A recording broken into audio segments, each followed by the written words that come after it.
Tá ao vivo.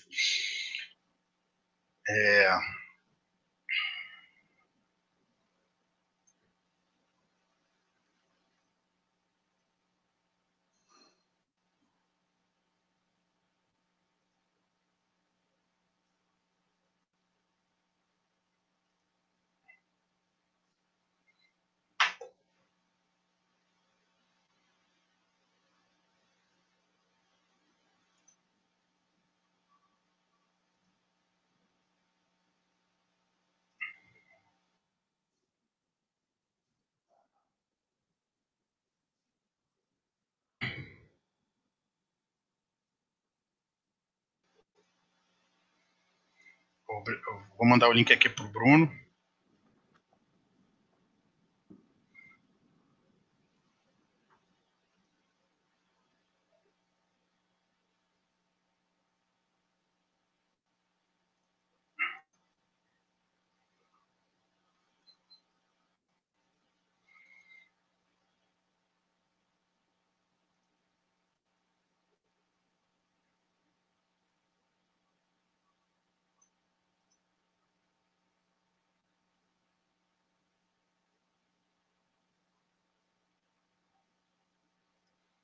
Então, boa noite. Boa noite a todos. Estamos aqui hoje no Artes e 20 com o vereador Leonel Brizola. E eu queria pedir uma licença para o vereador. Ele é um trecho de do livro chamado Tijolaços, que inclusive chegou a mim diretamente pelo próprio vereador, que tem alguns dos textos do Brizola, né? E aí eu separei aqui um trecho para começar e depois eu vou jogar a palavra pro vereador para ele falar do legado do avô dele, não só do Tijolaço, mas a gente tem outros legados aí pela cidade e estado do Rio. Vou começar aqui rapidamente. Claro, Maurício, um prazer, viu? É sobre a Globo, tá? Claro. Valeu, Brizola. Vou ler aqui. O Império nunca denunciou as bandalheiras da dívida externa, as obras faraônicas e suas polpudas comissões. Aplaudiu a Transamazônica, as usinas nucleares, desperdícios do gênero. Por que agora se volta contra os claques? Contra os SEACs? Um projeto de escolas públicas relativamente modesto diante das imensas carências educacionais do nosso país. Por que só invocam defeitos e condenam esses parcos investimentos em escolas dignas, quando defendem a entrega de bilhões e bilhões de dólares sem nenhum proveito em função da dívida externa? A Rede Globo e o seu dono-chefe são hostis a um programa de construção de escolas, porque são inimigos da educação.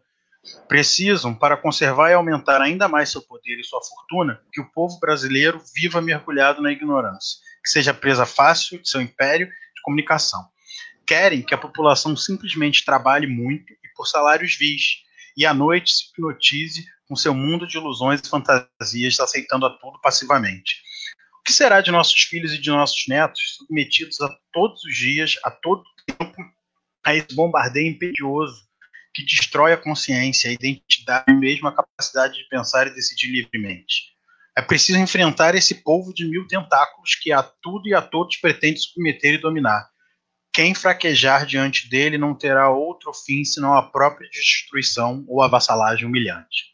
Esse é um trecho, eu já jogo a bola aqui para o nosso convidado, vereador, seja muito bem-vindo. Obrigado, Maurício, a todos aí do Arte 220. É um prazer estar aqui conversando contigo. Bom que recebeste o livro e tem lido. Essa é a nossa bússola. Você vê como o Brizola já era visionário, né?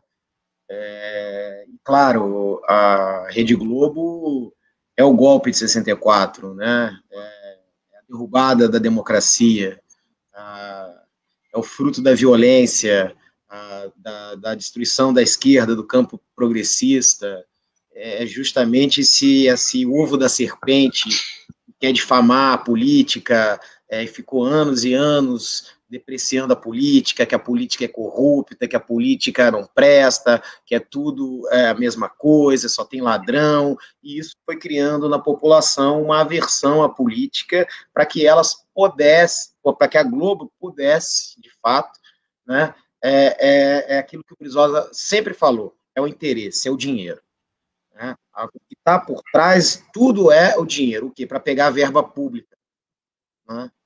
É essa que é a grande questão. É a chantagem, como se fazia nos diários associados, Chateaubriand fazia, ia lá, bom, não funciona, não funciona.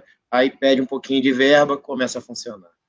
Então a Globo sempre trabalhou assim, trabalha assim com as casas legislativas. Quando ela começa a falar mal da Alerj, né, que o custo é muito caro, que a política é isso, e vai para a Câmara dos Vereadores, ela fez a mesma coisa na Câmara de Vereadores. A Globo bateu na Câmara de Vereadores, olha que é uma despesa enorme, sabe quanto custa cada vereador para a cidade do Rio de Janeiro, porque o presidente da Câmara tinha negado uma publicidade de 4,5 milhões de reais para a Globo. Então ela bateu na Câmara de Vereadores durante 2 semanas, até que o presidente afrouxou, como todo liberal, e deu a verba para a Globo de 4 milhões de propaganda para ela fazer um seminário sobre orçamento, quer dizer, um blá blá blá num hotel de luxo, e é sempre a mesma coisa. Né? E aí eu perguntei, não, então eu quero ir nesse seminário, eu quero falar. Aí não deixaram eu falar. O Brizola não pode falar. Eu ia lá denunciar a safadeza. Né? É essa que está por trás. É tudo para brigar por verba. Não há diferença do Bolsonaro pela Globo. Aliás, o Bolsonaro é fruto dessa telenovela da Globo. Ele é o fruto disso aí. Essa que é a verdade. Essa aversão à política, à violência diária. O Brizola fez uma vez um estudo coordenado pela Vera Malaguti e pelo Dr. Nilo Batista, e colocaram ali profissionais durante 3 meses assistindo a programação diária da televisão Globo. A capa era o Exterminador do Futuro. Antes do Robocop, desenhou assim como se fosse o Robocop, com a cara do Robocop. Antes do Temer, né? E a logo da Globo, a Vênus platinada, vamos dizer assim. E aí ficaram ali pedagogos, juristas, psicólogos e outros profissionais, e ficaram estudando a programação da Globo de manhã até a noite, e chegaram a uma conclusão absurda. A gente tem esse estudo no acervo do Brizola, aliás, já fiz um discurso na Câmara de Vereadores mostrando essa violência da Globo, e imagina, Maurício, 80% da violência na Rede Globo estava na grade infantil, e nos filmes, né? Tantos atentados ao pudor, a violência direta, assalto à mão armada, tráfico de droga, estupro, homicídio, assassinato, troca de tiro, racismo, misoginia, violência contra a mulher, homofobia, isso vem dali. Essa era a grade da Rede Globo. Ficou provado num teste científico, de fato, que era pura violência. Né? E aí, quando você deprecia a política, deprecia os partidos políticos, e você só joga isso enlatado nessa juventude, vai dar justamente nessa telenovela que é o Bolsonaro. Esse é o fruto. Né? O Bolsonaro foi alimentado, esse dragão que está aí, fascista, foi alimentado pela Rede Globo.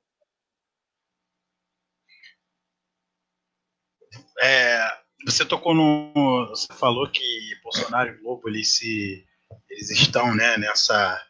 São uma amálgama, né? Uma junção. O Gessé de Souza ele tem uma frase muito parecida com a que você usou, que ele diz que o Bolsonaro ele é filho legítimo da Globo. Né? Então, aí a gente vê ontem, e a gente que vai nessa linha crítica à Globo, como aparelho de privado de hegemonia, dos seus interesses, que são os interesses da parcela das elites no Brasil, ver ontem o William Bonner chorando por algo que ele mesmo criou, né? Quem pariu Matheus Quimbali. E aí eu queria só trazer para você falar um pouco mais. O Brizola ele sempre bateu de frente com a Globo, né? O Brizola. Oi? Agora eles estão assustados, né, Maurício? O Brizola ele sempre bateu de frente com a Globo, aquela questão da. Sim, eles estão assustados com, como você falou, do ovo da serpente, né? E o Brizola, ele também, esse trecho que eu peguei, além dele bater na Globo, ele fala da questão da educação, que o Brizola ele sempre deu uma atenção especial, de entender a educação como uma das soluções para as mazelas que a gente tem. E aí eu acho que isso também vai passar pelo legado dele, que é sempre atacado, foi muito atacado também pela Globo e pela direita. A Globo bateu muito no CIEP, né? Eu vou te contar uma história que eu escutei do meu avô, e ele me contou na época do Collor. O Collor contou para ele. O ajudante de ordens do Collor, né, fez esse caminho, que trabalhava com ele. Logo no início, quando o Brizola inaugura a linha vermelha, com dinheiro federal, faz a obra, né, o Brizola foi lá em Brasília, mostrou a importância da linha vermelha, sem pedágio, né, a maior via de acesso do aeroporto internacional para a cidade do Rio de Janeiro, da Baixada, dos trabalhadores acessarem a cidade do Rio de Janeiro, sem entupir a Avenida Brasil.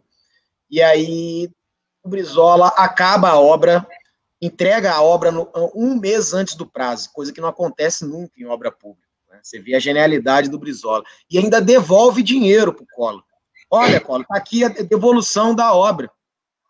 E eu falei assim, olha, com esse dinheiro, pois é, e com esse dinheiro eu poderia construir 10 CIEPs. Aí o Collor, olha, pode construir então. E ali nasce a ideia do Collor de fazer a escola no Brasil inteira nos moldes do CIEP. E aí, depois de todo aquele episódio, o Collor conta para o Brizola que foi chamado em Angra dos Reis pelo Roberto Marinho.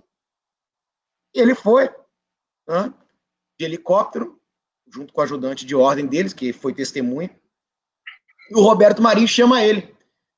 E ele relatando para o Brizola a conversa do Roberto Marinho, o Roberto Marinho, umas tantas lá, chega, olha, presidente, sabe que a gente tem aí apoio ao este governo, mas tem uma questão que não dá para você levar à frente, e se você levar à frente, o senhor não vai ter mais o apoio da gente, que é a questão dessas escolas. E aí o Collor, surpreso, fala, mas, doutor Marinho, é um compromisso com a nação, eu sou obrigado a fazer. Se o senhor continuar com essa escola, o senhor não vai ter nosso apoio. E ali ele levantou, e quando ele chega dentro do helicóptero, ele fala para o ajudante de ordens dele, esse senhor vai me derrubar. Então, você vê o fio da história, de onde vem, de fato, a Globo. O próprio Paulo Henrique Amorim contou no livro, no Plim Plim, que é o golpe da Proconsult, que impediu o Brizola ali, numa tentativa de fraudar a eleição, na verdade, fraudaram a eleição, né? O Brizola desvenda essa fraude para o mundo, na verdade, chama a imprensa internacional, se não fosse a imprensa internacional, teriam fraudado a eleição de 82, essa que é a verdade, o Brizola estava ganhando, para você ver, os votos do interior chegavam antes do da capital, e tinha naquela época o voto branco, tinha um fator que ele jogava o voto branco para o Moreira Franco, quer dizer, ali já estava, e o Plim Plim, que é um livro do Paulo Henrique, genial, mostra todo esse arcabouço golpista, e o Procópio Mineiro, um grande jornalista de JB, desvenda esse golpe, junto com César Maia também consegue desvendar, que contrataram essa empresa americana Proconsult. Você vê que aí é um pouco do que a gente vive hoje das fake news, do complexo da mamadeira de piroca, da cartilha gay que não existiu, na verdade. E aí, ele, no livro dele, do Paulo Henrique, mostra que o Roberto Marinho tinha um telefone especial. Naquela época não tinha celular, estava nascendo ali depois do celular, né? Uma linha especial da casa dele com o chefe da Polícia Federal. Olha, você vê, então o Bolsonaro não está inovando, né? Não está inovando, por isso que você falou muito bem. Ele foi alimentado, ele é filho disso aí, foi gestado por essa organização obscura que nasce no seio da ditadura. Tá? Então, que é lacerdista, chaguista, antipovo, essa que é a verdade. Então, o Brizola era o inimigo a ser combatido. Por que o Brizola era o inimigo a ser combatido? Porque o corte do nosso país é o golpe de 64. Em 61, nós derrubamos eles. Aliás, eu estava até passando no Telecine Cult agora, um filme da campanha da legalidade. Eu estava vindo aqui, eu achei que estava assistindo o finalzinho, depois de uma audiência pública, e ali justamente o Brizola derrota uma tentativa de golpe da direita, porque ele une as Forças Armadas, tá? Através do Terceiro Exército, o povo organizado, ele arma a população. É a primeira vez na nossa história que nós derrotamos uma tentativa de golpe da direita, e adiou esse golpe. E aí, em 64, eles voltam com mais força, a esquerda não estava toda organizada, e esse é o corte, porque quem foi apeado do poder foram os trabalhistas, foi o Jango, com as reformas de base, e não eram reformas radicais, né, extremamente radicais do campo da esquerda, não, eram reformas progressistas. Você vê a reforma agrária do Jango, né, e o que o Brizola fez no Rio Grande do Sul como governador, na verdade a reforma agrária do Jango era pegar a BR-101, a linha BR que corta todo o país de norte a sul no litoral, para dentro dela dar pedaço de terra para as pessoas fazerem ali e terem a sua produção agrícola. Mas para quê? Por que perto da BR? Para entrar a eletricidade. E com a eletricidade, entrava o ferro de passar, a máquina de lavar, a geladeira, o fogão, ou seja, tudo do capital. Então não era vamos encampar, pelo contrário, essa é a grande diferença. O Brizola sempre esteve ao lado da Constituição e da legalidade. Foi assim em 61, né, pela legalidade, na posse legal, democrática, constitucional do João Goulart, que na época votava-se no vice-presidente, ele ficou ao lado numa tentativa de golpe. Essa que é a grande diferença para a direita e para a Globo, porque se nós formos revelar a história, vai mostrar que eles sempre estiveram ao lado do golpe e da ruptura democrática. Essa é a diferença. Por isso, o combate ao trabalhismo. Combate ao trabalhismo que fez toda a estrutura do país, que era um país agrário para um país industrial. Era o quarto país com um complexo industrial absurdo. Nós estaríamos hoje em patamares de igualdade com a China. Nós não estaríamos nessa situação de hoje, de miseráveis, de violência, né, de desamor, de ódio. Sequer existiria Bolsonaro e Fernando Henrique. Né? Se tivesse essa ruptura, e essa é a grande diferença. Brizola, você falou aí, enfim, algumas coisas que me deram alguns gatilhos. Um deles é quando você fala das fake news, né? A gente vê que a Globo, o que mais incomodou a Globo com as fake news é que ela deixou de ser a grande instituição a monopolizar a fake news, né? Porque se a gente for analisar aí historicamente, a gente consegue vários exemplos de fake news da Globo em relação a fatos, né? Como um dos mais notórios é aquele de São Paulo, da manifestação pelas diretas já, que eles noticiaram como se fosse a comemoração do aniversário de São Paulo. A gente vai ter vários outros casos, né? Esse aí é um dos mais emblemáticos, então isso é que incomoda a Globo. Então ela não monopoliza mais a fake news, e aí agora ela precisa, óbvio, reforçar esse teatro de que o dever dela, o compromisso dela é de passar informação para a nação, e a gente sabe que não, que ela tem seus interesses, como o Brizola bem falou, ela tem 1000 tentáculos, né? E, óbvio, se mostrar, se vender como democrática para uma parcela da esquerda também, que acaba caindo nessa armadilha, né? E uma outra questão que você falou é quando você contou essa história do Collor tem que pedindo a benção, né, para o Roberto Marinho, tem que pedir a benção, pagar o dízimo, né? E que ele, enfim, essa história não se trata de defender o Collor, não. A gente sabe que o Collor não caiu por causa de Elba, de corrupção, nem de nada, e assim como se o Bolsonaro cair, também não é por causa disso, é porque ele mexeu com interesses e na disputa ele foi mais fraco, digamos assim, né? E aí eu te pergunto, como que a gente trava essa luta contra um Estado? Você vê o Roberto Marinho, ele não é presidente, não é nada, ele é da elite, mas ele não está aí figurando como político, digamos assim, né, nesse sentido mais estrito. Como que a gente trava uma luta dentro desse Estado, com essas amarras, né, com todas essas amarras, toda essa profundidade de controle desse Estado burguês, dessa democracia liberal?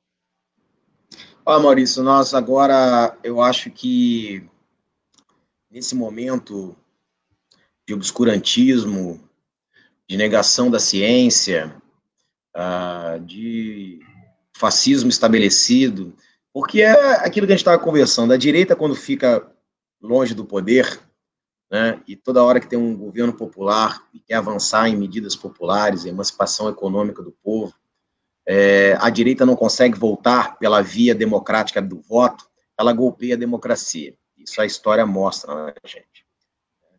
Só que agora, de fato, eles gestaram um monstro fascista, que vai engolir eles também. E nós temos há um componente, dois componentes gravíssimos que estão dentro do nosso país. Olha o Bruno aqui, grande Bruno. Saudações aí, brisolista. A história do Brasil precisa ser resgatada, é isso aí. As fake news não são novidade. Fizeram com Brizola, com certeza, o Rodrigo. Boa, Rodrigo. Fizeram com Brizola, uma vez que o Brizola tirou a foto com um líder comunitário do São Carlos e disseram que o Brizola estava ali, na capa do Globo, Merval Pereira. Brizola abraça traficante, pá, do Comando Vermelho. Aquela maldade que a Globo criou, que o Brizola... essa coisa assim... culpado pela favelização do Rio de Janeiro, né? Pô, favela Canudos, com uma planta de... brincadeira. Culpado pela violência, do tráfico de arma, pela cocaína na favela, né? Enfim, aquela coisa rasa. Né? Rasa. Antes não tinha ainda a culpa do PT, né? Aí a culpa era do Brizola, agora a culpa é do PT. Sim. Tudo, né, Maurício? Só que temos agora alguns fatores gravíssimos, né? Primeiro tem essa agenda do Paulo Guedes, que a agenda do Paulo Guedes é gravíssima, é um desmonte total do Brasil, do Estado brasileiro, um componente mais grave ainda, que de fato é essa junção do agropop com fármaco e com sistema financeiro. Eles querem transformar o Brasil numa plantation.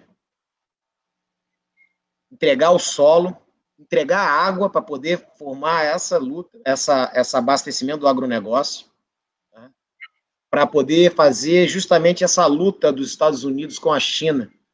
Né, é uma nova configuração. Eu tenho certeza que o Brasil só sai dessa pandemia com ajuda internacional dos BRICS. Essa é a saída para o Brasil. Né? E aí há um componente gravíssimo ainda, que nós e a esquerda tem que ter coragem de combater, que é esse fundamentalismo religioso, que o Brizola foi o único político que impediu, de fato, quando era governador, por exemplo, de ceder o Maracanã para fazer palco religioso para arrecadar dinheiro da população. Esse é um componente que nós temos que enfrentar, denunciar esse charlatanismo. É inaceitável, inclusive, que prejudica o trabalho de pastores sérios, que compreendem a pluralidade das religiões. Veja bem, a formação do Brasil é a mistura do negro africano com o europeu e o índio. Isso teve essa mistura, inclusive na religião, na Umbanda, no Candomblé, na religião católica. Tanto que você tem santos que se misturam, São Jorge, Cosme e Damião, né? Você tem a mistura da comida, a mistura da cultura, o frango com quiabo, entre outras, feijoada, enfim, né? Os trejeitos, a língua, a dança, o samba, tudo isso é a nossa cultura.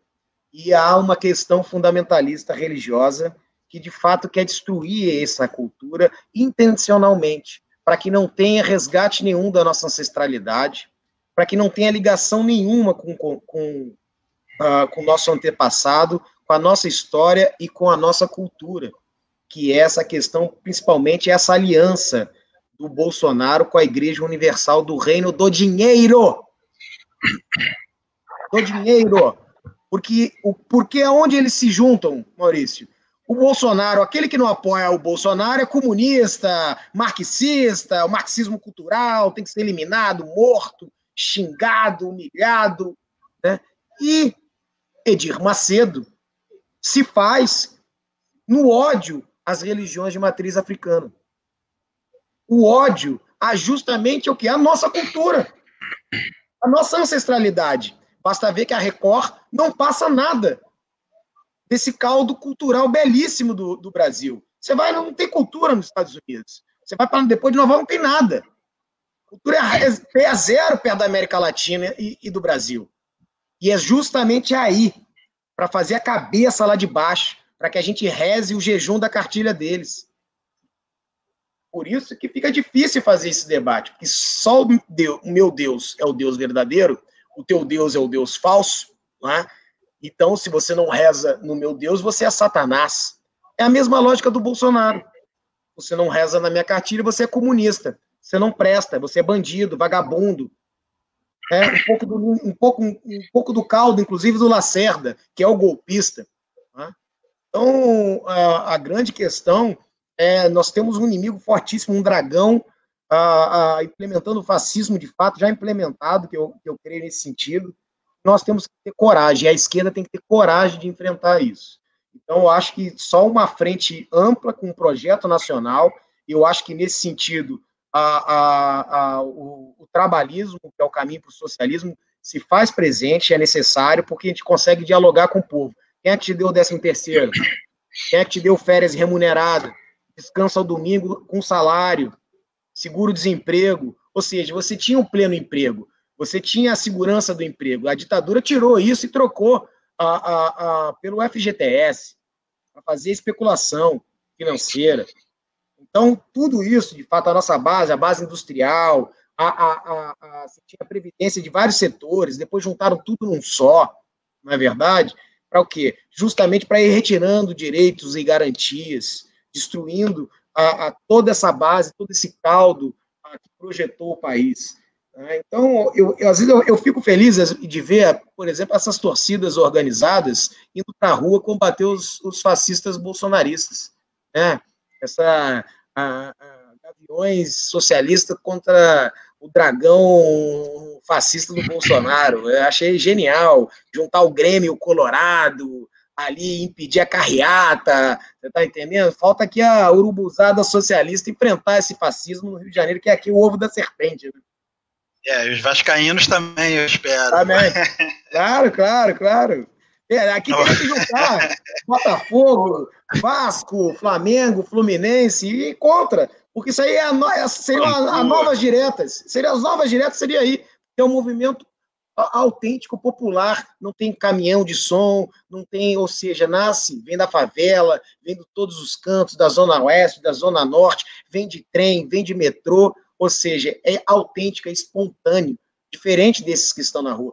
E aí vão com força e eles, são covardes, são os primeiros a correr. Fascista é covarde.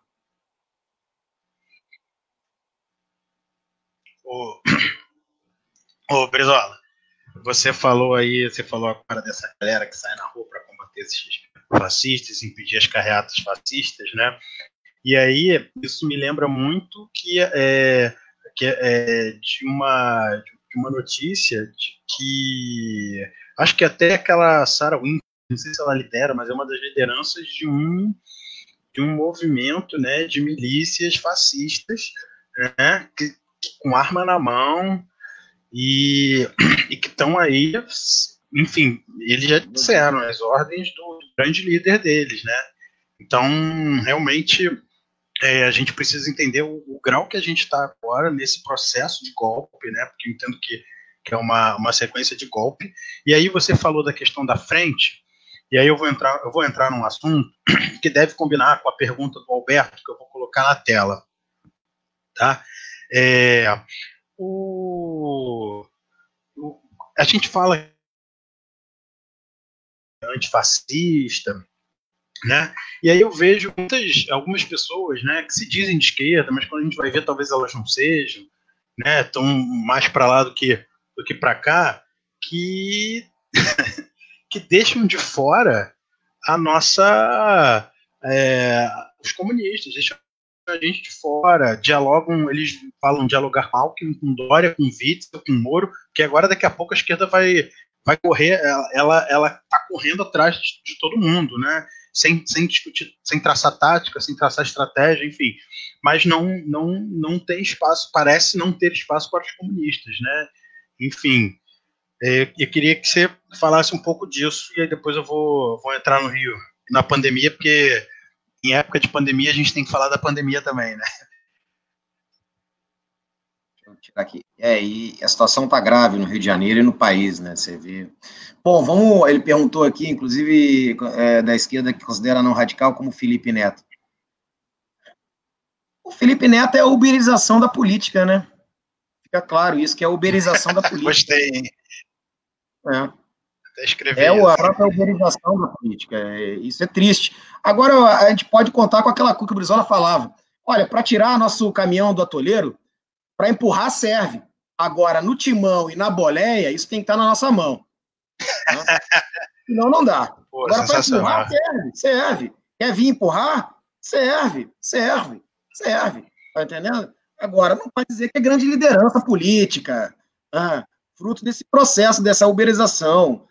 E vamos lembrar o que falava, onde que militava, quer tomar banho no Rio Jordão? Aceitamos, claro que aceitamos. Vai se converter. Aí, ó, Bruno, as conquistas CLT não podem ser destruídas. Aaron Steinbruch, esse, me defendeu o 13º, isso aí. É isso mesmo, a Frente Parlamentar Nacional lutou contra o direito dos trabalhadores e pela soberania. O golpe destruiu, isso mesmo, Roberto Campos destruiu a estabilidade. E o neto do Roberto Campos está agora no governo. É isso aí, Bruno, é o Paulo Guedes que é destruído. Mas eles são entre eles, mano. Você sabe que o Paulo Guedes trabalhou na Localiza? E agora ele traz a Localiza no Ministério da Desestatização, com esse Salim Matar, né? E principalmente coloca esse garoto, um jovem ali no BNDES, que é filho de um sócio dele numa outra aventura num banco. Além de ele ter várias sociedades em fundos educacionais, privados. Por isso que eles estão lá colocando e negociando o Fundo Nacional da Educação. Para fazer igual os Estados Unidos, para aumentar aquele homeschooling, dinheiro, mas e dinheiro, tá lá, foi pego, o New York Times agora denunciou rios de dinheiro para picaretas da educação privada que andam e desfilam nos seus iates, nos seus carros luxuosos, nas suas mansões, e não tem resultado algum. É a precarização do trabalho dos trabalhadores da educação, não vai à frente, forma só apertadores de botões, ou seja, não coloca para o mercado o trabalho qualificado. Essa pandemia revelou que entre o jovem do Vale do Silício e o operário chinês das fábricas de qualidade, a China vai na frente. Você não vai vencer a pandemia com um aplicativo, né, do Vale do Silício, e sim com uma indústria de base forte. Olha os Estados Unidos tendo que comprar máscara, respiradores da China, porque terceirizou tudo, levou todo o seu parque industrial, no seu automobilístico, para baratear custo e poder ter lucro no mercado internacional, jogou para a Ásia. Olha a dificuldade agora que eles tiveram para trazer, inclusive aumentando o próprio custo que começaram a fabricar. O Trump decretou as fábricas, a GM vai ter que fazer respirador. É isso aí, oligarquias entreguistas, promíscuas. É exatamente. Chamado de elite orgânica, Bruno. Essa questão, essa elite perversa que nós temos. A maior desigualdade do mundo é aqui. Nós temos que combater. Essa frente tem que entender, né? Tem que ter um projeto sério para o país, de nação, para as próximas gerações. E qual é, pelo menos, a espinha dorsal disso aí? A Tereza faz muita falta, mas o legado dele está aí. Os apontamentos do Brizola estão aí. Ou seja, esse modelo econômico não pode existir. Não há como ter felicidade do povo brasileiro, da família brasileira, com esse modelo econômico excludente, que produz miséria atrás de miséria. As perdas internacionais da nossa economia que o Brizola falava, essa genialidade que o Brizola dizia, de saber fazer a leitura da geopolítica mundial e traduzir aqui, inclusive em benfeitoria para o povo pobre, né? Levando saneamento, usava ali 18 mil quilômetros de saneamento para as áreas mais pobres da cidade, escola de primeiro mundo, casa, luz, ou seja, asfalto, infraestrutura, e aí dava a linha, olha, isso é fruto das perdas nacionais, e aí você começa a educar a população. Porque não adianta eu falar num cenário distante para o povo que está sem comer agora. E isso vai se acentuar e vai agudizar mais ainda depois da pandemia. A miséria vai aumentar. Talvez nós ficamos pior do que o último ano do Fernando Henrique. Em cada 5 minutos morria uma criança de fome no Brasil. Vai ser pior do que essa situação. Então, só com um processo violento do Estado de Financiamento do Estado, do trabalhador, das garantias. Por que a gente não compra agora todos os títulos da Petrobras? Estão baratos, está sobrando petróleo, então vamos estatizar aquilo que foi vendido, vamos tornar nacional da refinaria ao posto de gasolina. A Vale do Rio Doce, vamos resgatar a Vale do Rio Doce para o povo brasileiro, comprar os papéis que estão na mão desses abutres americanos que ficam negociando. Essa é a tragédia de Mariana e Brumadinho, para poder manter o lucro desses acionistas estrangeiros, se retirava cada vez mais minério, sem compromisso com o país e com as próximas gerações e com a segurança do país. Brumadinho, olha a tragédia. Né? Mariana, ou seja, essa é a nossa tragédia. Se nós não, de fato, tomarmos as rédeas desse país, né, você vê, a Bayer comprou a Monsanto, que está plantando soja no nosso país inteiro para levar lá para fora. Nem processar a soja a gente consegue mais. Ela sai cru do nosso país. A gente está levando couro cru, inclusive colocando boi dentro de navio para levar, para exportar, vivo, nem frigorífico mais. O golpe da JBS, dos frigoríficos, foi um grande golpe para poder salvar os frigoríficos americanos. Né? Criou-se um monopólio dos frigoríficos e agora tudo na mão dos americanos. Então, essa é a nossa tristeza. Se a gente não combater esse sistema financeiro, que é o que está apoiando ainda esse sustentáculo do Bolsonaro, eles não se importam, né, com o e daí, que o negro pesa em arroba, só não se estupra porque você é feio, eles não se importam com isso. E, eu odeio índio, né, pobre fede, eles não se importam com isso. Eles continuam lucrando, e muito. Então, nós temos que ver agora quem é que está lucrando com essa pandemia aí. Quem são?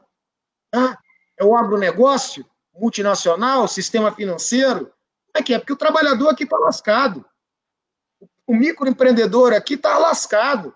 Aquele que tem seu negocinho, tentando sobreviver honestamente, que tem seu trabalho. Isso aí, ele está praticamente morto. Se o Estado não fomentar, olha, nós vamos ter um cenário muito difícil pelos próximos 20 anos. Essa é a grande questão. Então, por isso que a história é o grande motor. Nós temos que buscar a verdade histórica, né? A verdade histórica é com a gente, de fato, né? Isso mostra que já foi materializado no país um caminho de prosperidade, de amor ao povo brasileiro, né? De consideração à criança, à mulher. Sem o seio materno não tem produção, né? Sem o seio materno não tem fábrica, não tem ser humano, e a mulher aí com dupla jornada, sem ser reconhecida, sem direito à aposentadoria adequada, sabe? Sem ter um salário. Então, são questões que estão intrínsecas nesse modelo econômico que está aí. Por isso que o Brizola sempre apontava o modelo econômico. Ele fazia aquele exemplo, como se a gente estivesse aqui na sala, a gente fosse vendendo os móveis e tentando arrumar, daqui a pouco não tem mais móvel nenhum para a gente arrumar a sala. É um bom exemplo. Isso é uma parada muito boa do Brizola, né? Ele tinha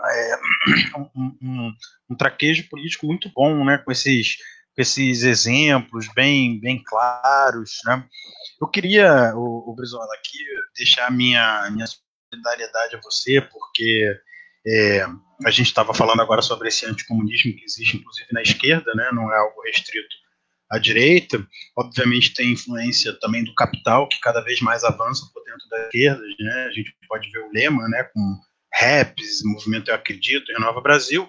Então eu queria deixar aqui minha solidariedade e dizer que eu admiro muito esse resgate histórico, né, das experiências históricas, né, de luta, né, dos povos oprimidos por todo o mundo, que você constantemente vem fazendo, e que por isso às vezes você é alvo de críticas, inclusive dentro da esquerda.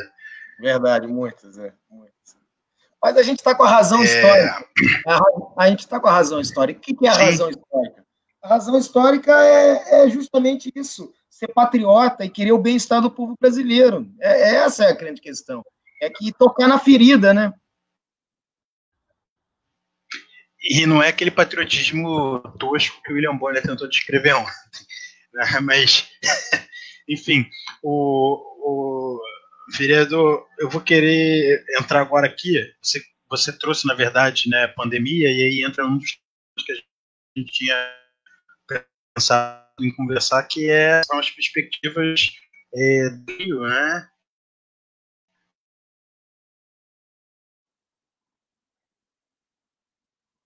Oi, Maurício, parece que Você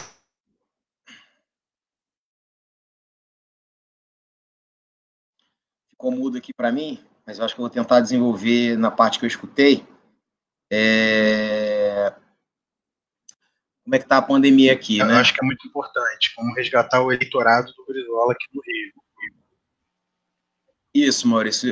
Eu dei uma travada, Uhum. não escutei tudo, mas vou tentar desenvolver aqui. Quando você me puxa, se faltou alguma coisa, queria falar um pouco da prefeitura aqui do Crivella, né? Naquilo que a gente falou dessa aliança do Crivella e do Uhum. Bolsonaro, filhos do Faz Bolsonaro, tudo isso. no partido do Crivella, né? E o Crivella, no começo, adota uma postura de respeito à ciência. Não havia um negacionismo, mas parece que aquela reunião pornográfica que a gente teve, infelizmente, que assistir em Brasília, o Crivella aprendeu direitinho, porque após aquela reunião e a visita do Crivella ao Bolsonaro, ele mudou por completamente. Na verdade, ele mudou por completamente e ele agora está, inclusive, num negacionismo, né? Um negacionismo ocultando os números, ou seja, ele não está contabilizando mais os óbitos dos hospitais, ele quer agora por sepultamento, isso mascara os números. Tem mais de 1.000 pessoas que você... E aí, morreu de quê? Morte morrida? Morte matada? Como é que aconteceu? Para quê? Para não elevar os números e mostrar a deficiência dele. E, na verdade, o que está por trás é justamente esse alinhamento com o Bolsonaro, de abrir o comércio. Tanto que o primeiro ato dele agora baixou um decreto para abrir os cultos das igrejas. Claro, eles estão vendo que abaixaram a arrecadação, não tem culto, não tem a questão do pertencimento, e o cara dá o dízimo está financiando a rádio, a televisão, o aluguel da igreja, o lugar daquelas palacetes luxuosos. Então, eles precisam, o quê? Principalmente até não tendo mais culto, não tendo essa questão, não consegue fazer a influência pública. Assim, tentar mudar a opinião pública, como eles fazem, esse negacionismo, terra plana, né, a esquerda é a bandida, anti-Deus, os comunistas são os problemas, né, isso que se coloca, eles perdem influência na população, então eles precisam de fato, por isso que o Crivella abre os cultos, é por questão de dinheiro, isso fica claro, e não é aqui a intolerância religiosa, como eles nos acusam, não é querer misturar, na verdade, política com religião, pelo contrário, que quem mistura não somos nós. Porque quando você tem uma bancada que se autodenomina bancada evangélica e que quer levar a princípios de uma determinada religião para dentro do Estado, e o Estado é laico, como diz a Constituição, aí nós temos um problema gravíssimo, e é isso que o Crivella faz. Porque a gente não pode falar do Crivella sem falar da Igreja Universal do Reino de Deus, que tem um projeto de poder econômico e de poder político. Por isso, o Rio de Janeiro tem mais de 400 pessoas esperando para um CTI. Né? Você contrata, o Crivella, por exemplo, desmantelou toda a atenção básica da saúde, que poderia estar fazendo medidas protetivas na favela, indo de beco em beco, de casa em casa, sabendo como é que está cada uma das pessoas. As pessoas não iam estar morrendo dentro de casa, como estão morrendo nas favelas, sabe? Um desumano, anticristão, esse é que é esse governo. Então, eles mascaram os números, estão mascarando os números. E aí você não tem, por exemplo, agora, se você contabilizar só pelo sepultamento, você não consegue fazer um mapeamento dos bairros. Você não sabe qual bairro tem mais contaminação, qual bairro que tem mais está sendo, as pessoas estão adoecendo, morrendo, justamente para ir abrindo o comércio. Né? Essa é o que está por trás. E poder arrecadar. É um ano eleitoral, eles querem arrecadar. E, claro, a prefeitura, ela, antes de entrar nessa pandemia, você veja só, Maurício, o Crivella estava com uma dívida de 4 bilhões para pagar, e 1,5 bilhão de déficit já, ou seja, 5 bilhões e meio, e agora com a queda do ISS, 2,5 bilhões, ou seja, se não tiver 8 bilhões, não tem como sair desse atoleiro a Prefeitura do Rio de Janeiro. Não adianta fazer especulação imobiliária, ele querer criar o mais-valia, o mais-valerá, como ele está querendo colocar, estuprar a cidade num projeto imobiliário desses donos de Carvalho, como Carvalho Hosken, querem uma cidade litorânea, uma cidade privatizada, mercantilizada, o porto prostituído, ou seja, cidade Guedes lacerdista, a jogatina e o porto prostituído, com especulações absurdas de torres caríssimas, o que encarece a vida no Rio de Janeiro. Encarece a vida, inclusive, do comércio, porque o comércio, quando vai alugar um estabelecimento, ele tem que, o aluguel é tão caro que ele tem que colocar aquele preço para ele poder sobreviver em cima do alimento, ou em cima da roupa, do que ele for vender, e isso encarece o custo. E o salário das pessoas no Rio de Janeiro não está acompanhando esse crescimento. A vida fica cara, o supermercado fica caro, a comida é cara, o aluguel é caro, o condomínio é caro. Então, isso cria um problema grave na cidade, não só para os pobres, para a classe média também.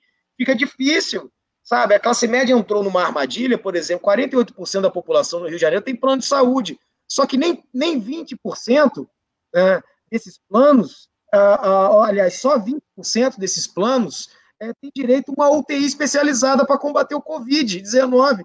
O resto é ambulatorial. O que vai acontecer? Vai para a fila do CISREG, vai acabar no hospital público, vai para a fila única, vai lá para trás dos 400 que estão esperando pelo respirador. Ou seja, óbito, não vai durar, mesmo tu tendo dinheiro para pagar.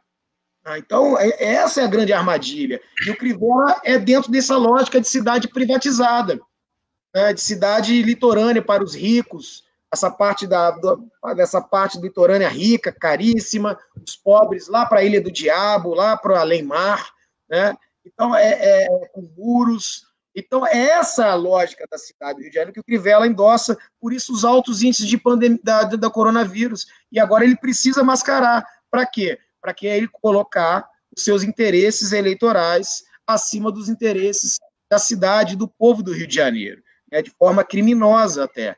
Então, a própria justiça pediu para ele contabilizar agora pelos óbitos dos hospitais, porque senão o cara é enterrado, não tem o teste, ninguém testa nada, e aí morreu, não contabilizou e ninguém sabe do que morreu.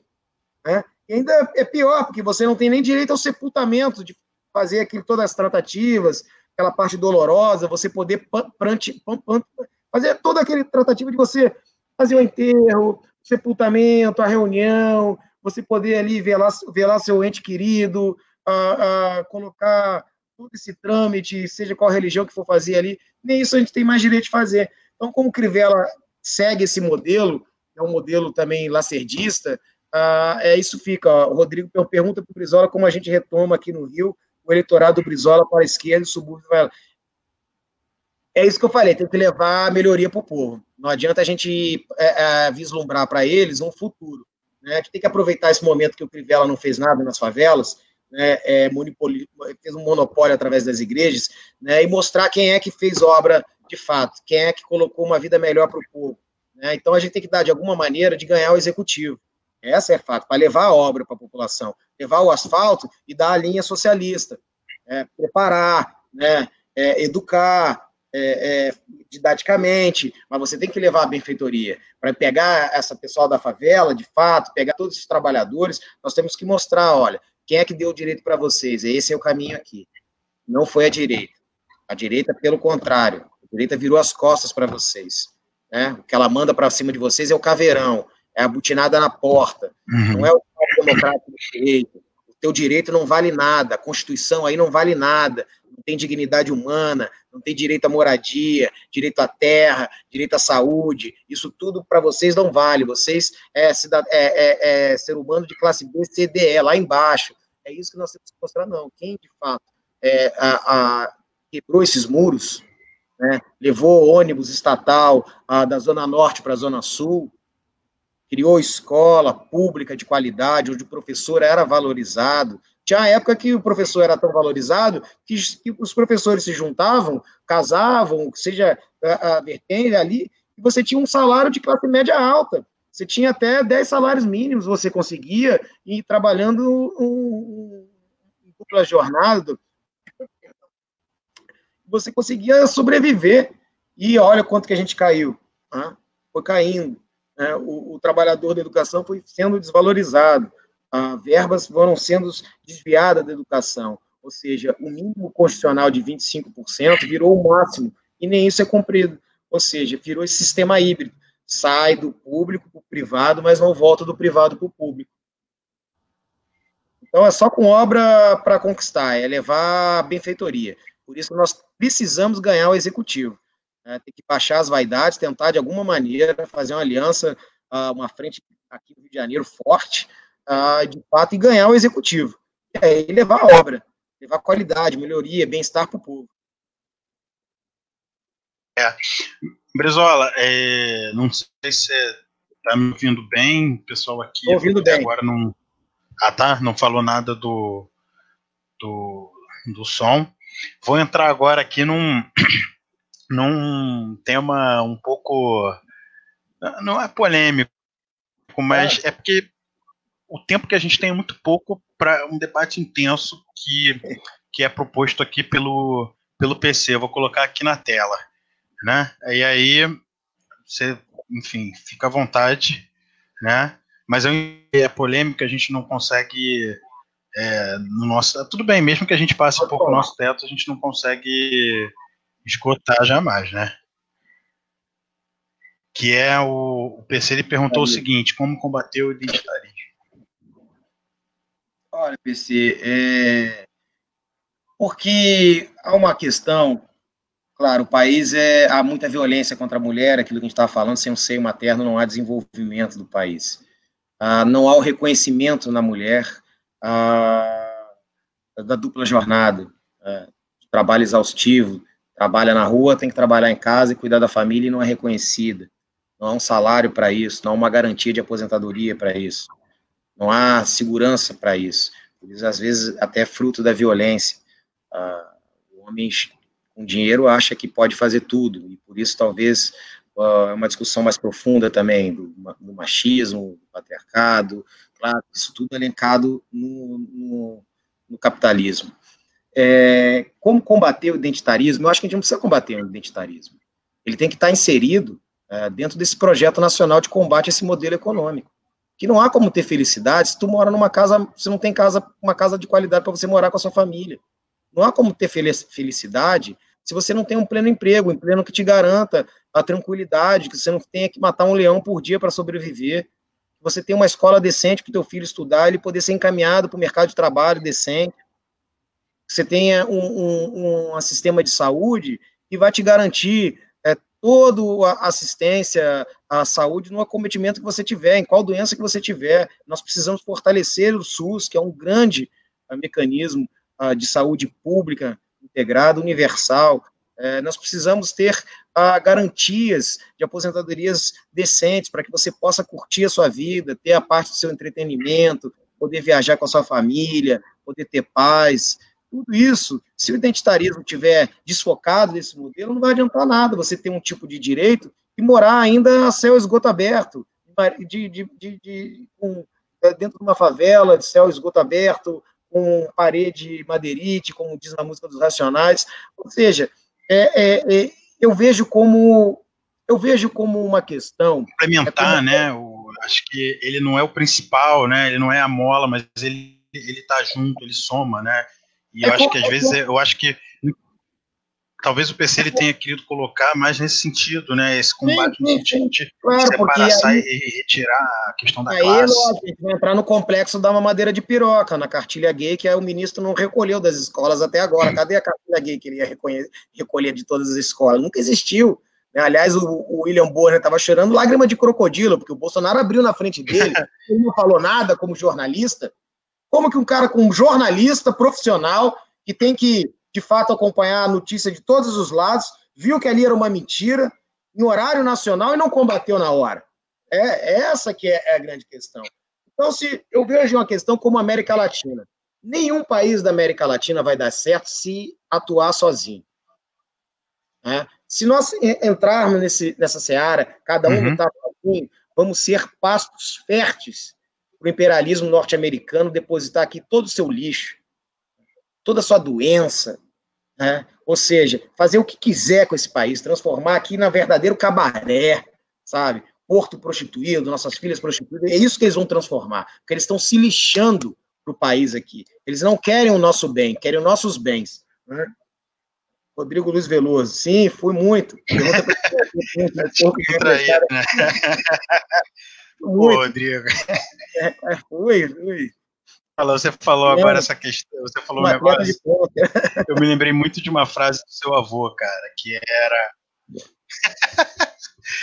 Eu me lembrei muito de uma frase do seu avô, que ele dizia o seguinte, que a esquerda dividida, ela só degraus para a direita, né, para subir. Eu acho que combina muito com o que você falou agora, eu acho que é uma das lições. A própria identitária, ela é importante e tem que ser combatida, sabe? O país aqui é um dos países mais violentos, se não for o maior, a violência contra gays, um país homofóbico, machista. Então, isso tem que trabalhar, mas só nós conseguiríamos trabalhar se mudarmos esse modelo econômico, porque não adianta. Por mais que a gente lute, a gente vai nadar e vai morrer na praia. E eles vão sempre se alimentar dessa nossa divisão. Isso que você falou. Né? A gente vai ser degrau para que eles cada vez mais alcem lá. Então, o Bolsonaro ganhou, pô. O Bolsonaro ganhou. Não precisa dizer mais nada. Imagina tu acordar, olha o drama. A gente acorda e fala, Bolsonaro é presidente. Cacete. Pô, nem fala. Minha mãe sempre fala isso. Como você elegeu um cara dele? Como? Eu tenho minhas críticas a esse sistema eleitoral e tal, mas enfim, mas mesmo assim, né? Seu fim é o que? O sequestro do seio materno? O que é isso? O que é? Porque eu sou vereador com o filho dele. É um bocó, é um incompetente. Não fala. Né? E ali é uma questão com o pai de Édipo transverso. Essa que é a verdade daqueles filhos. Não é com a mãe a relação, é com o pai. É uma coisa, questão. É isso aí, Rodrigo. É isso mesmo, Rodrigo. Então, está inserido no modelo econômico. E há muita violência, sim. Muita violência, isso tem que ser discutido. Ora, isso aqui é o país das meninas novas grávidas. Cada favela que a gente vai, qual é o que tem dentro da casa? É uma adolescente de 17 anos, com o filho no colo, com grávida, com a mãe de 30 e poucos, e a avó de 40, 50 anos. O homossexual na favela, ele é triplamente violentado por ser pobre, por ser negro, por ser gay. E são questões que nós temos que tratar também com muita coragem. Muita coragem. Né? E está no caldo cultural, mas para mudar isso aí, só enfrentando o modelo econômico. Não achem que no capitalismo nós vamos resolver isso aí dessa maneira.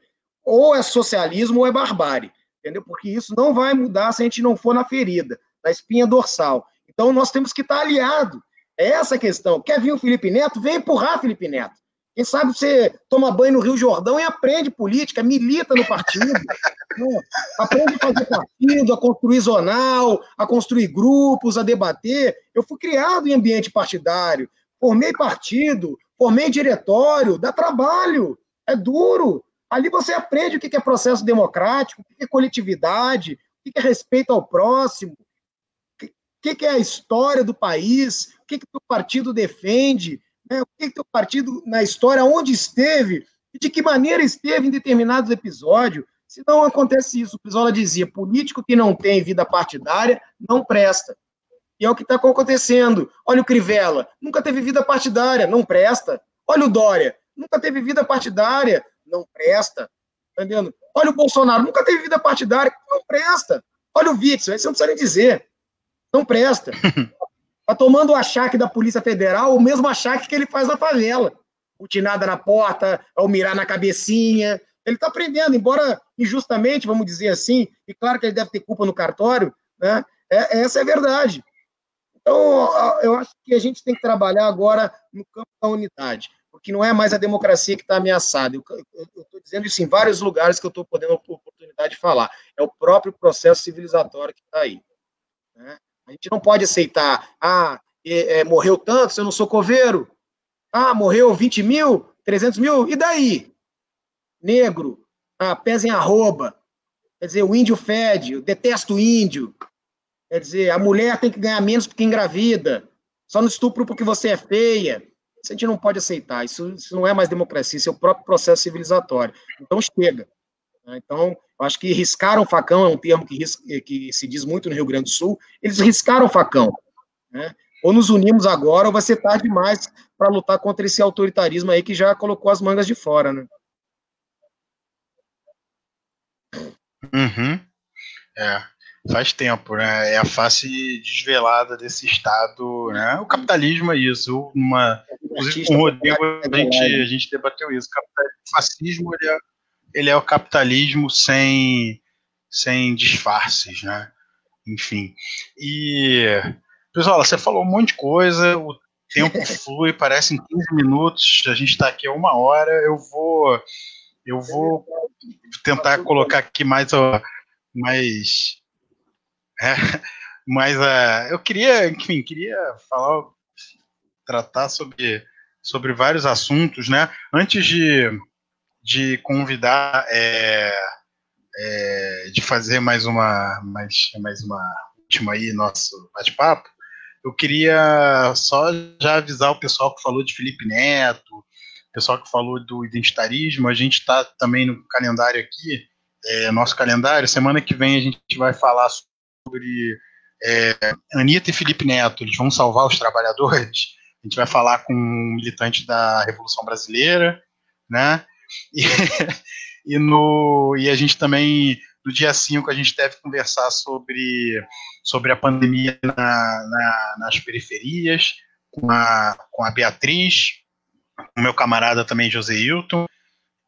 E a gente também vai falar sobre identitarismo, mas aí é só para o final do mês de junho, com a Angélica Lovato, ela também é da Revolução Brasileira, do PSOL, e a gente vai falar sobre tudo isso. Ela caminha muito nesse sentido de que, né, não são questões que são importantes, mas que não podem ser dissociadas de algo que une todas essas distinções. Então, eu já queria convidar o pessoal, porque, enfim, antes que eu me esqueça, eu sou um cara muito esquecido, né?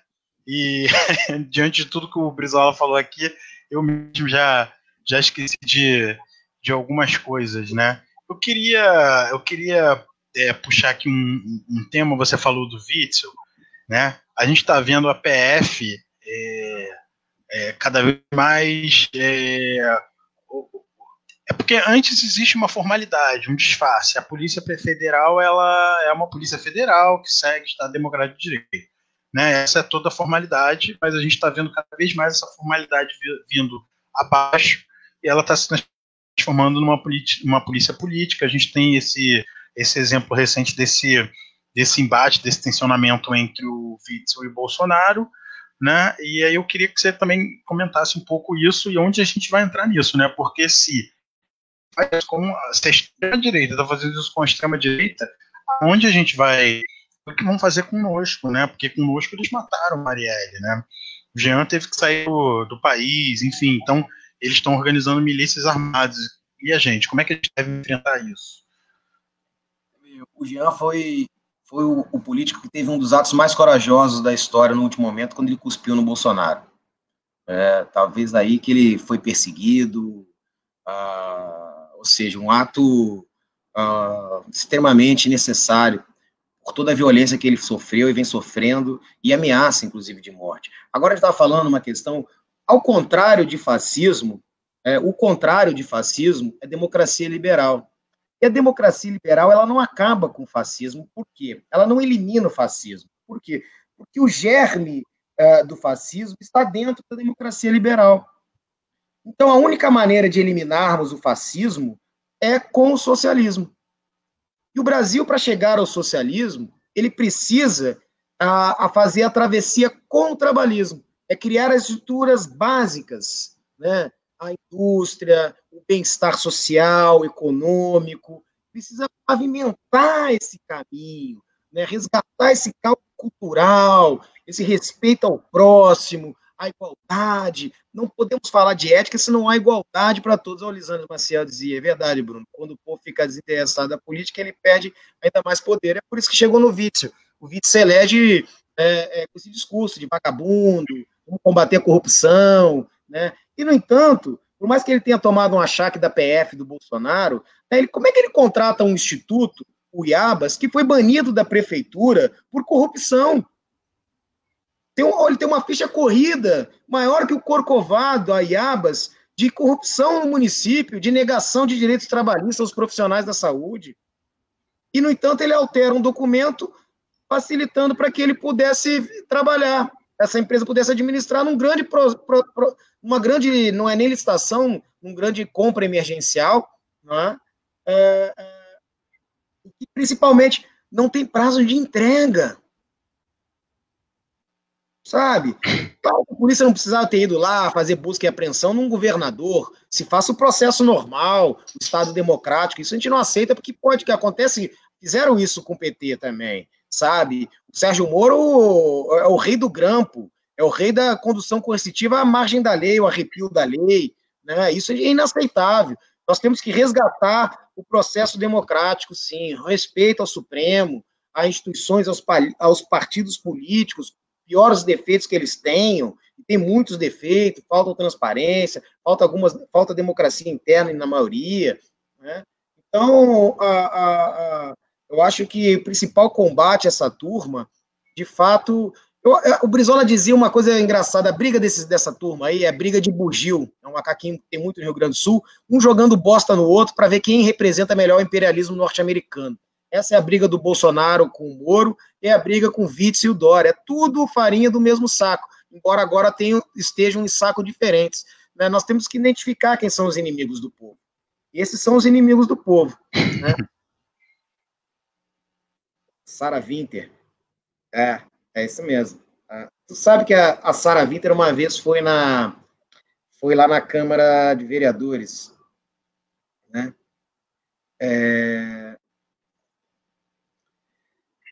E numa audiência pública, agora eu estava pensando aqui, audiência pública de redução da idade penal, na qual o Carlos Bolsonaro estava na audiência pública, ele estava na comissão. Ela foi lá na UERJ também, saiu no Camburão. Pois é, rapaz, mas sabe o que aconteceu lá? Eles vieram com cartaz do Brilhante Ustra.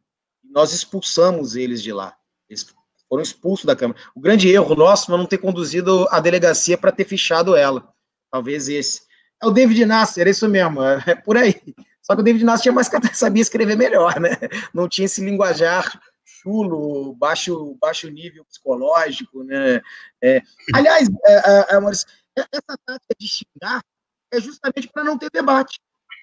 Essa é a tática do Olavo de Carvalho. Nós precisamos entender essa tática deles, que vem de fora. É justamente para você acabar com o debate. Porque quando eu te chamo de filho da puta, acabou o debate. Ou você vai dar na minha cara, ou vai acabar em confusão. Não vou discutir mais ideias, porque eles não querem discutir as ideias. Porque discutir ideias, nós vamos no fio da história. A razão histórica. Né? O que é a razão histórica? É o patriotismo, soberania, o bem-estar do povo. Isso eles não podem discutir, porque a história revela que eles são os golpistas.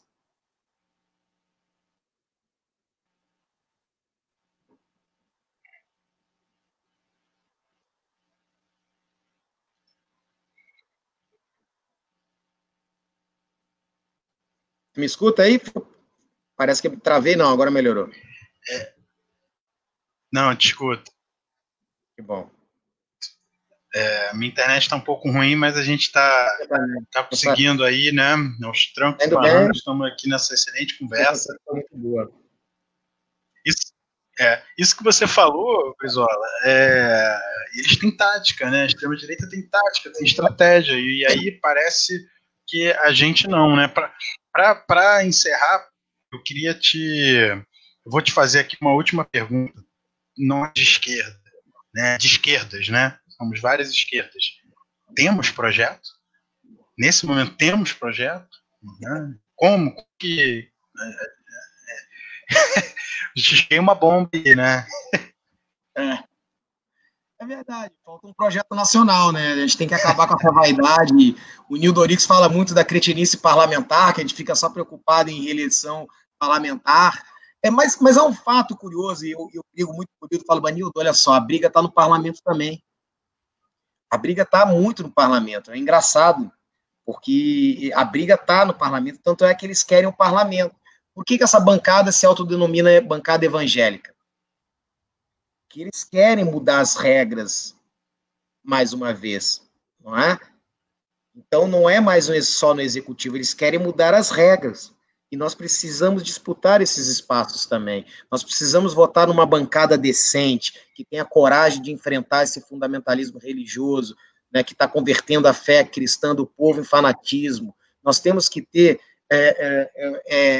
gente com coragem de enfrentar esse imperialismo norte-americano, saber identificar os verdadeiros inimigos do povo, né, e, claro, ganhar o executivo. Nós temos que deixar as arestas de baixo e ganhar o executivo e ter ali, mirar nos países que tentaram fazer uma união, seja Portugal, um pedaço da Espanha que conseguiu avançar, sabe? A gente tem que começar a buscar. Esse castelo do neoliberalismo vai desabar diante da pandemia. Então, é um momento que nós temos de nos reagruparmos. As nossas diferenças são muito pequenas perto desse dragão fascista do Bolsonaro que está aí. Nossas diferenças, neste momento, são nada perto desse dragão do fascismo do Bolsonaro. Por isso que temos a emergência, a coragem para defender o povo na unidade.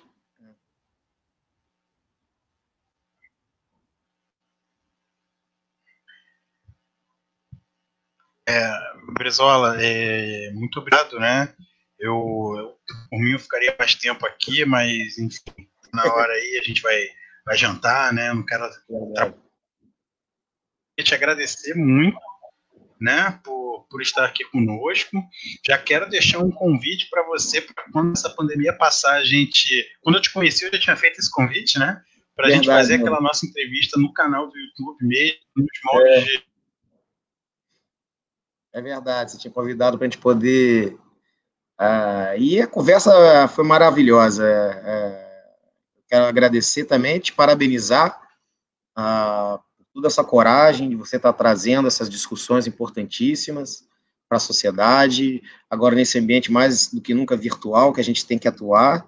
É imperativo que a gente faça essa união do campo democrático, para que a gente possa enfrentar essa questão obscura. Então, quero te agradecer, Maurício, por essa oportunidade. Vamos fazer outras, e assim que terminar essa pandemia, vamos fazer esse encontro, tomar uma gelada. Estou com saudade de caminhar na cidade. Com certeza. Sim, com certeza. Eu acho que a gente precisa voltar para as ruas, né? Queria também, além de te agradecer o Bruno, né, em especial da assessoria, muito Bruno Abadia, né? Passando algumas pessoas que assistiram aqui a nossa live, que participaram, como o Bruno Ruivo, como o Alberto Quelevra, como o Matheus Marinho, o Rodrigo Luiz Veloso, a Bárbara, a Ana Paula Castro, a Tereza, a Mulaerte, a Rosa Flávia. Muito obrigado a todos. Muito obrigado, Brizola. Obrigado, Maurício. Um beijo aí para todos aí. Muito obrigado, viu?